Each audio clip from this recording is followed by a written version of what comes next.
How do you react to slow learners?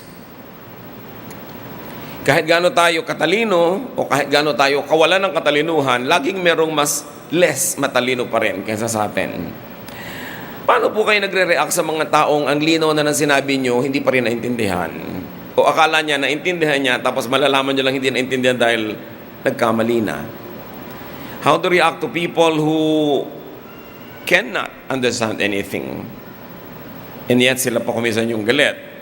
How do you keep repeating, forgiving people who keep repeating the same mistakes? Nagagalit ba kayo? Sinisigawan nyo ba? Iniinsulto nyo ba yung mga taong parang less intelligent than you are? How do you comprehend people who cannot comprehend you? At yan po ang ating pag-aaral ngayon, pinamaganda nating HA, mamaya nang ibig sabihin nun, how to deal with bubings. Kasi marami talagang bubing sa buhay. Pero how do you deal with that? Especially kung ikaw yung bubing. Paano kaya yon? Dear God, thank you that you're intelligent, and we thank you that we can learn something from you every day. Right now, may you bless everyone through wisdom that comes from your word. May your mercies abound in our lives, restore our health, our energy, teach us to submit to your will. And right now we ask you to be our speaker. Lord, be our speaker. Give us a simple message that will make us better persons. Teach us, Lord, also to be more intelligent so that people will not be impatient with us. May your wisdom abound. Be the speaker, O God. Use your servant only as your instrument. In the name of Jesus, your Son, we pray with thanksgiving. How to deal with bubings. Matthew 15, 10 to 20. I'll be reading from the New International Version. Jesus called the crowd to him and said, "Listen and understand. What goes into a man's mouth does not make him unclean, but what comes out of his mouth, that is what makes him unclean." Then the disciples came to him and asked, "Do you know that the Pharisees were offended when they heard this?" He replied, "Every plant that my heavenly Father has not planted will be pulled up by the roots. Leave them. They are blind guides. If a blind man leads a blind man, both will fall into a pit." Peter said, "Explain the parable to us." Then Jesus answers in verse 16, "Are you still so dull?" Jesus asked them, "Don't you see that whatever enters the mouth goes into the stomach, then out of the body? But the things that come out of the mouth come from the heart, and these make a man unclean. For out of the heart come evil thoughts, murder, adultery, sexual immorality, theft, false testimony, slander. These are what make a man unclean, but eating with unwashed hands does not make him unclean." So dyan ang galing yung title natin sa Lord, na sinabi ni Lord na kay Peter, "Are you still so dull?" Paano nyo tatagalogin yun? Many Christians feel offended with the word bobing, but the word exists because the idea exists. And there are some people, by the standards of others, to be less than intelligent as they should. Now, our lesson now is not about dietary laws. It's not about teachings of Jesus on what is unclean. Our lesson today is how to deal with the dull, those who do not and cannot understand, that we lovingly and jokingly call bubing. How do you deal with that? And I want you to think of people now that you consider to be less intelligent than you.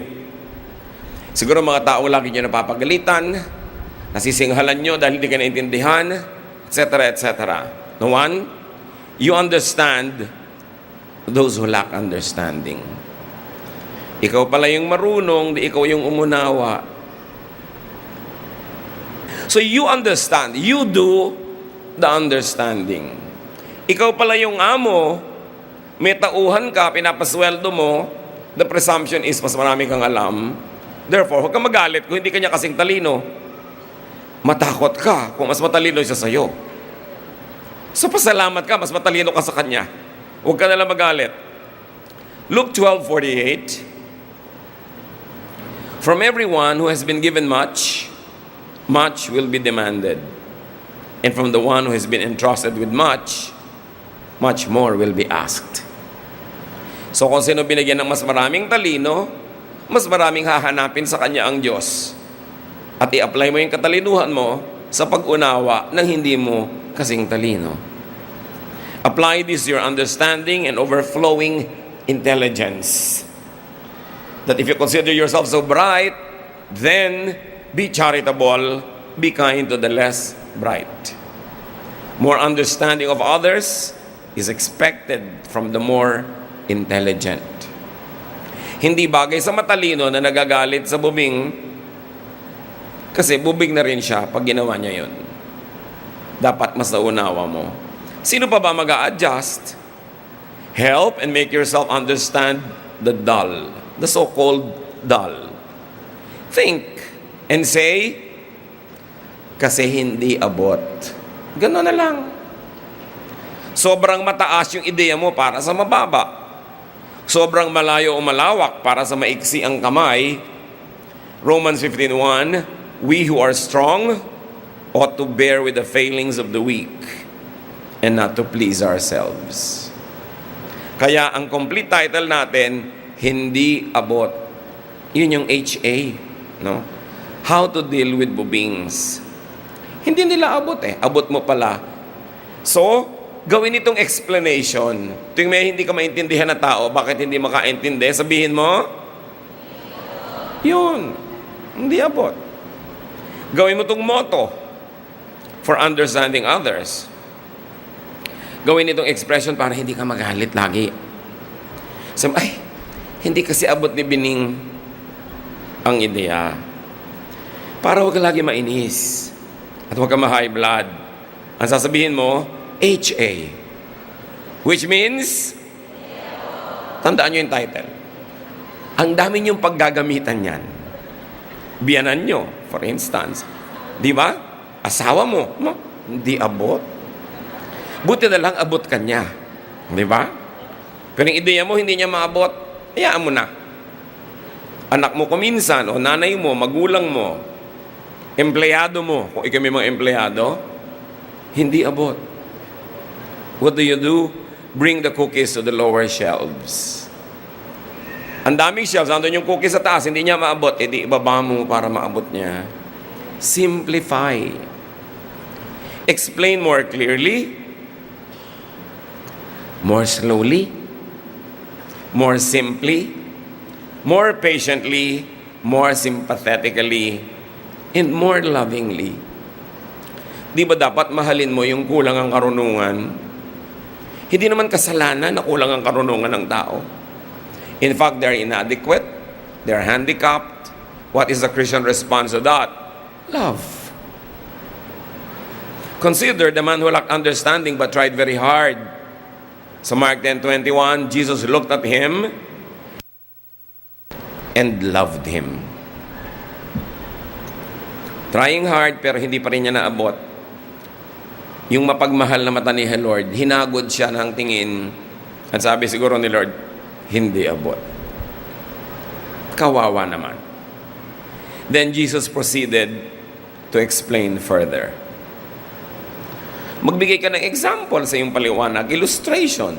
Use metaphor from daily life like Jesus did. But do not be angry. Do not be aggressive. Do not be violent. To the point na binatukan mo na dahil hindi ka maintindihan. Sinapak mo na dahil kaya mo. It is a misuse of power, of strength. Sinigawan mo na kasi hindi ka maintindihan. Kasi kaya mo sigawan. Di ba? Mali yun. Pinapahiram ka ng Panginoon ang pagkapangyarihan para maging loving ka.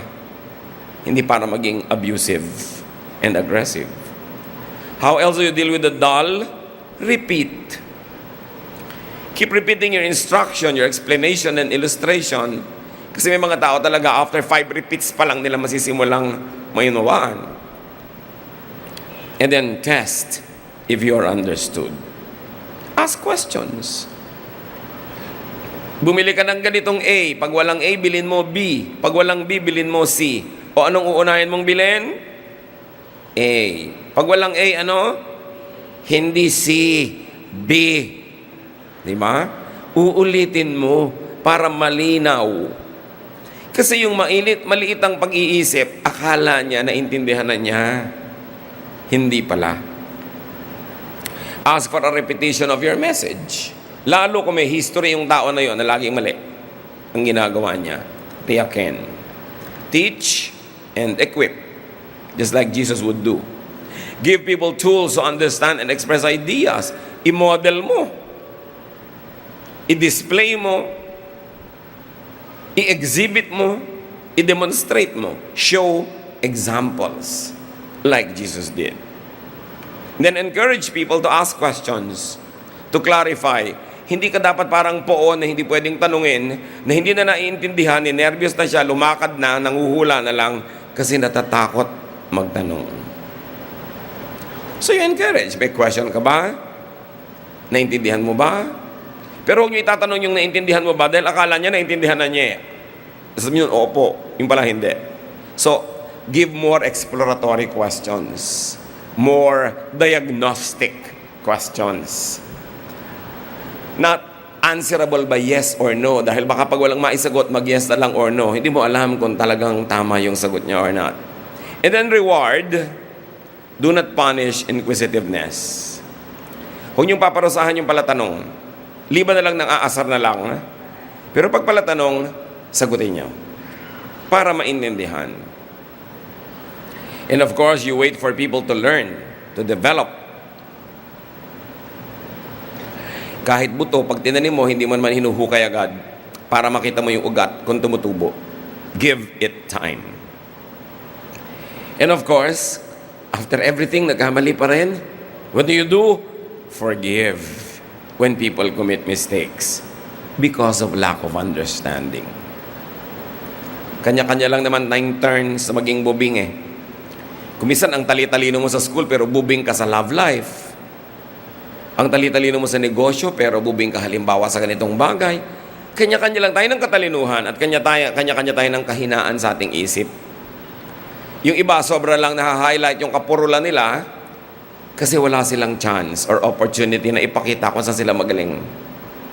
Buong kalupitan na silang na-assign ng buhay sa isang lugar na hindi na nila maipakita yung ningning nila dahil nadaganan na sila ng nadaganan at natapakan doon. But everybody is bright. Why? Because God gives everybody spiritual gifts. Yung iba, wala lang chance. So kung meron kayong opportunity na palagay kayo sa trabaho, sa role, sa lugar na yung galing nyo ang lumalabas, pasalamat kayo sa Diyos. Yung iba, hindi lang nakakaroon ng ganung pagkakataon. Ignorance, even dullness, is not even a sin. So hindi dapat ikagalit yan. So sa mga dull, mapupurol mga bubing na laging napapagalitan, namumultahan, nasa salary deduction, napaparusahan, anong gagawin nyo? Huwag kayong magalit. Mag-aral. Makinig ng mabuti. Magtanong. Huwag akalaing alam mo o naintindihan mo na. Lalo 3 beses ka nang napapagalitan, makahalata ka. Siguro akala ko lang, alam ko na, pero hindi pala. Ba't ako napapagalitan? So, imbes magalit ka sa nagagalit sa'yo, ba't di mo lang ituwid yung mali mo? Why don't you learn? Alam nyo, meron tayong isa ring masamang bisyo. Nagagalit tayo sa nagtutuwid sa atin. Samantalang dapat magbayad tayo. Pero matuturuan ka ng libre. Ang mga magagaling binabayaran para magturo. Tapos tinuturuan ka, magagalit ka. Kahit kung mapagalitan, kumali ka naman talaga eh. Kung yan ang mga kailangan para ka magising at matuto, learn. Huwag niyong pe-personalin pag mali kayo at napagalitan kayo. Sabihin nyo, pag napagalitan kayo, di ba pag hindi makaintindi, ano sasabihin nyo? Hindi abot. Pag ikaw ang napagalitan, dahil hindi mo abot, ano sasabihin mo? Dapat lang. Huwag ka magalit, nagkamali ka eh. Lalo merong nabasag, may nasira, may nawasak, may magiging gastos, may nahirapan, may napahamak. Kung may namatay pa, sasabihin mo, dapat lang akong pagalitan kasi mali. And then, learn. Walang mararating yung mga taong proud na lagi nagagalit pag napapagalitan din. Nagdadabog. Magiging bayolente. Kuminsan may mga tauhan ka, napagalitan mo, may pagtulog ka, sinaksak ka pa. Hindi ganun. Dahil sa mga, bakit ako pinagalitan? Mahirap yatang magalit.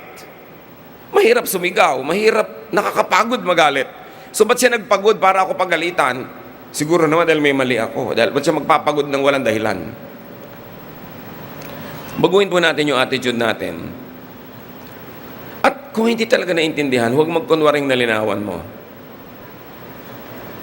Hindi nakakaya magtanong, hindi ko po naintindihan, pakiulit po. Pwede po ba French? Kasi hindi mo yan maintindihan, Tagalog, o Cebuano. Ipaliwanag sa'yo. So, sa mga laging napapagalitan, anong dapat niyong gawin? Patawarin ang mga sobrang matalino. Hindi lang yung matalino ang nagpapatawad. Yun ding napapagalitan. Patawarin na yung teacher mo, o yung amo mo, o yung superior mo. Kasi, kaya naman siya nagalit dahil di sa'yo. Alam namang wala kang ginagawa, bigla siyang nagalit. Siyempre, may dahilan. Kaya patawarin na rin siya. Kung hindi mo naman ginawa yung mali na yun, hindi rin siya magagalit. Ang sobrang katalinuhan, to the point na hindi na maintindihan ang hindi kapwa matalino o hindi ka na maintindihan ng hindi kapwa matalino, isang uri na rin yun ng kabubingan. So sobrang kang matalino, wala na makaintindi sa'yo, magbago-bago ka rin ng paraan. Kailangan ka mag-adjust. Why? Because adjustment and the capacity to adjust is really one great measure of true intelligence. Ang tunay na matalino nakaka-adjust. Hindi yung lagi hinihingi mo sila mag-adjust sa'yo. No. Patunayang matalino ka by adjusting to those who are less gifted. So sa mga slow learners, sabihin sa sarili, sa sobrang baba ng utak ko, at sa sobrang taas ng isip niya, hindi niya ako maabot, kawawa naman siya. Pwede niyo rin sabihin yun to make yourself feel good. Kaya di ba ganito talaga ginagawa ng iba? Alam mo, ang tali-talino niyan, baliw na. Tapos tawa na lahat yung bubing, baliw talaga siya. So sumaya sila. No? Kaya nilalait-lait natin yung matatalino. Sa No Limit Angere, merong isang super talinong karakter. Sino yun? Sa halagang 1,000 piso na ibibigay ng Lady in Yellow. Oh. Si Pilosopo Tasio. Di ba? Tawag nila si Baliw na Tasio, si Pilosopo Tasio. Tapos tinanong siya ng isang kabataan, ang tali-talino niyo po, bakit pinapayagan yung tawagin kayong baliw? Sabi niya kasi, nasasabi ko lahat ng gusto ko nang hindi ako nakukulong. Kung hindi nila iniisip na baliw ako, di matagal na ako nakulong sa mga pinagsasabi ko. Sabi niya gano'n. So, yung mga bubing pa ang nagsasabing si matalinong Tasyo ang baliw. So, kung kayo man may nakoconsider na baliw, di ba? Sipin nyo, baliw nga ba siya o ako ang baliw? Sino sa aming dalawa? Pinapadali kasi natin ang buhay. Lahat ng hindi natin nauunawa, tinatawag nating mali. Para maging komportable tayo kung saan anong niyayakap o kinakalong o sinusundan natin. Mali na lang yung iba, period. Pero hindi ganun ang taong naghahanap ng katotohanan. At hindi ganun ang taong palalayain ang katotohanan. Dapat handa tayong kilalanin natin mga kamangmangan para matilamsikan tayo ng liwanag ng buong may kapal. Kailangan magpakumbaba, kilalanin ang pagkakamali, ihingi ito ng tawad kung kailangan. At huwag tayo magalit sa nagtutuwid sa atin. Napakapalad ng may nagtutuwid. Yung mga bata na itinutuwid ng magulang, nagdadabog pa. Bakit po yung classmate ko walang nagtutuwid? Ulila yun eh. Gusto mo maging ulila? Heto, barilin mo ko. Nang maging ulila ka, sino magpapakain sa'yo?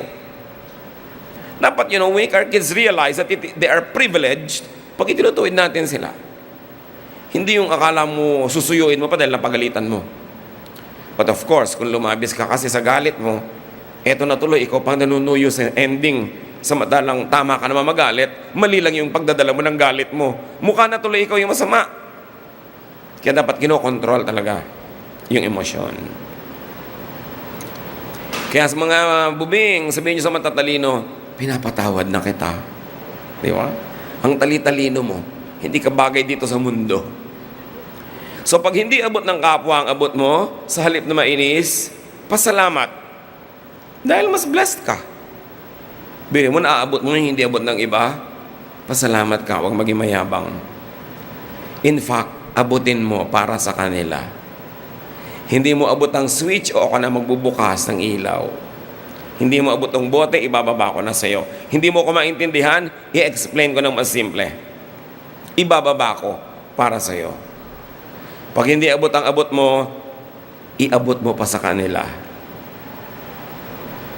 Malaki ang hinihinging pananagutan sa binibigyan ng Panginoon ng mga maraming pagpapala. And never be angry again at the dull and the ignorant. Because they are not really dull. They are not really bubing. Iba lang ang abilidad nila. At hindi sa abilidad na yun kayo naglalaro, doon sa abilidad mo, kaya nagmumukhang ikaw ang magaling. Pero subukan mo to play in the field of this other person. Siguradong ilalampaso ka niya kasi ang galing niya doon.